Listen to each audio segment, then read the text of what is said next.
What's good, YouTube? This your man Spill Dog. Yo, man, the welterweight division right now. We need Keith Thurman back in the fold. Real talk, man.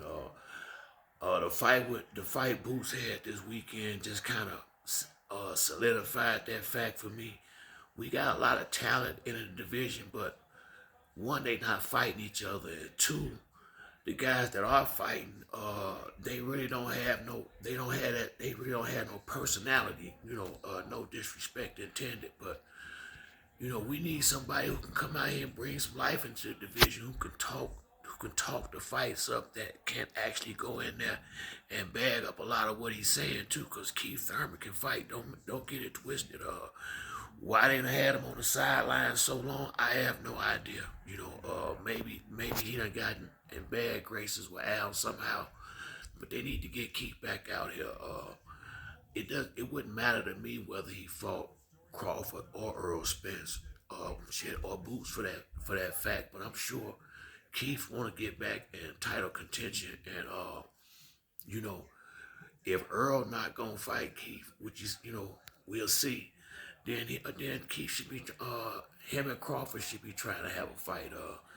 In all honesty, to me, in all honesty, Keith against Spence is a much bigger fight than him and Terrence Crawford. I mean, everybody might be talking about the fight with Bud and Errol, but Keith has proven that he can sell tickets just as well as Earl Spence, and as far as the money part is concerned, I think it's bigger money with Earl and Keith fighting than it would be Earl and Bud, because if they have a fight, it ain't gonna be a whole lot of talking going on in the media, because Earl ain't really no talker.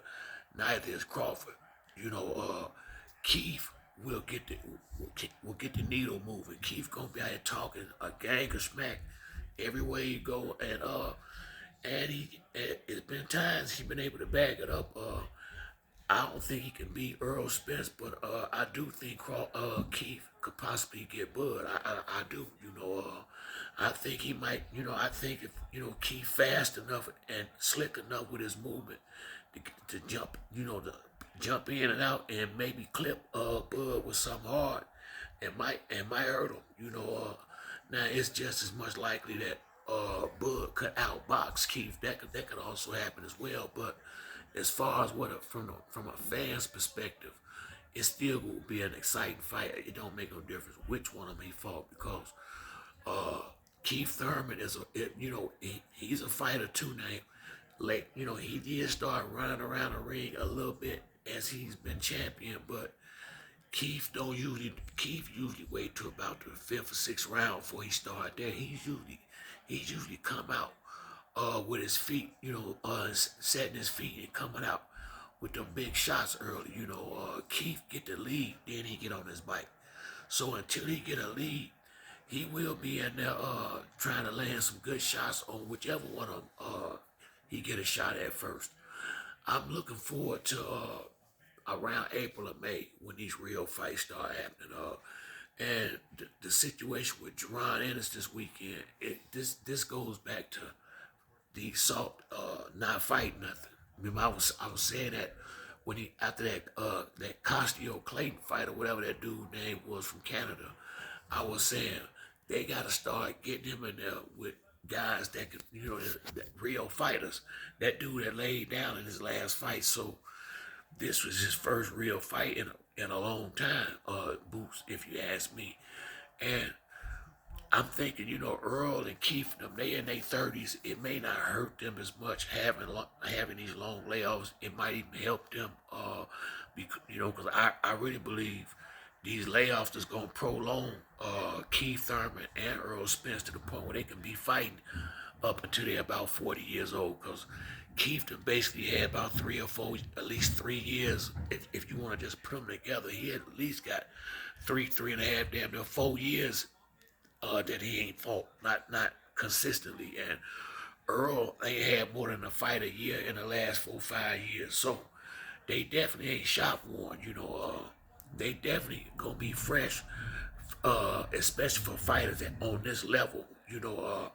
they have gotten a lot of rest, which probably gonna be good for them in the end because, like I said, they're elite fighters. They've been doing this for years, so it ain't like because they took a layoff they forgot how to fight.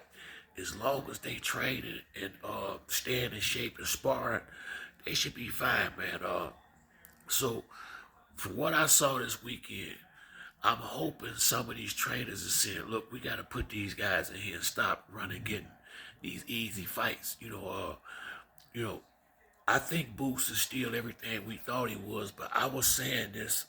Just go back and look at some of my old videos, because I've always liked Boots, but I never went crazy like a lot of people did because he ain't been fighting nobody. Lippin' Nets. Come on here, joke, man. And well, I'm not saying here joke, but as far as he was a kickboxer that came in there and I don't know how he looked up and got that belt at 140, but in my opinion, he ain't never been an elite level fighter at no weight division. He's been a real good fighter, but I mean, that wasn't showing me nothing him beating Lippin' Nets and the guys that he had been fighting up to this point. Now, it's not his fault, but then again, you got to get these guys in there and match them up in real fights, because if you don't, you're gonna see a lot of stuff like this. Where when like Rashidi Ellis, him losing that fight that he was clearly in control of, but he didn't know how to pace himself. I mean, he came out going 100 miles per hour and didn't stop until he ran out of gas. If you watch closely, I think it was the 11th or the 12th round where he had a slippage, and he fell on the ground. He could barely get up. That's when I knew then. I said he in trouble.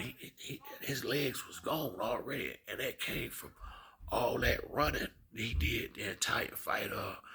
It's good to have movement and use your speed, but you gotta learn how to stay in that pocket and catch punches like that too. And you gotta know how to change that speed up, and you gotta learn how to take rounds off in the fight and get your rest back in the ring. It's just little stuff, just like with Boots. All Boots just was following that guy around the ring instead of cutting the ring off. All that stuff that just come from not fighting these top guys and expecting what you've been getting. Kind of more so robots or people that really didn't come in at a win. And so Keith Thurman, he liked being champion, you could tell, and this time he been sitting out on the sideline. He gonna be good and hungry. I guarantee you, Keith Thurman is definitely hungry. Errol ain't hungry no more, but I think Errol just like to fight. Now, I just wish I don't like this sitting out the ring, what he been doing lately. I really don't like this. I'm gonna give him the benefit of the doubt and say it's injuries and playing games with this Crawford dude. But I'm hoping that he turn back into who he used to be and start back fighting. Because it seems like he done kind of got used to not getting in the ring, and I hope that ain't the case.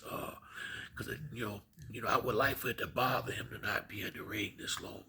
So hopefully he go ahead and get a fight, and you may need to just leave that Crawford stuff alone. That dude, how can you ever negotiate good faith with that man again? So I'm hoping he gonna fight Keith, which I really don't think he is, but I hope he do.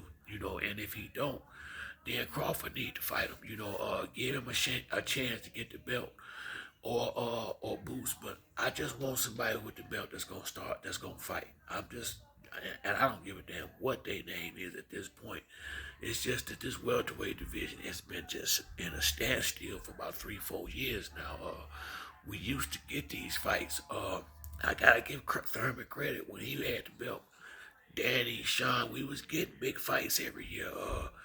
And like I say, man, the problem we having now is Errol dead set on fighting this damn boy Crawford, and I don't know what it's gonna take to get through his head that boy don't want to fight him.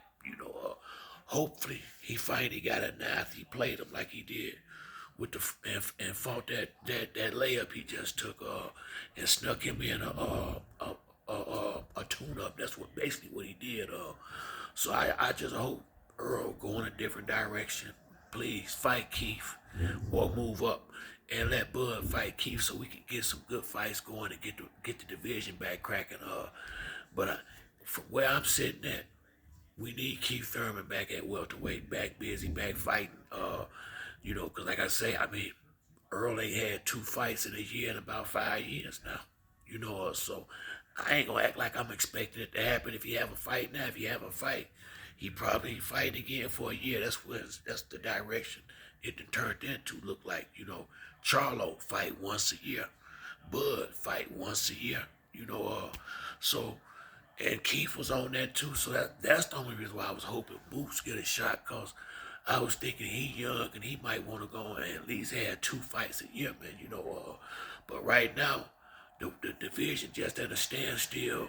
The best man is Errol Spence Jr. and we just need to get the best man back out there, back fighting and doing what he do. I don't know what it's. Hopefully, him. I don't know who he gonna fight next.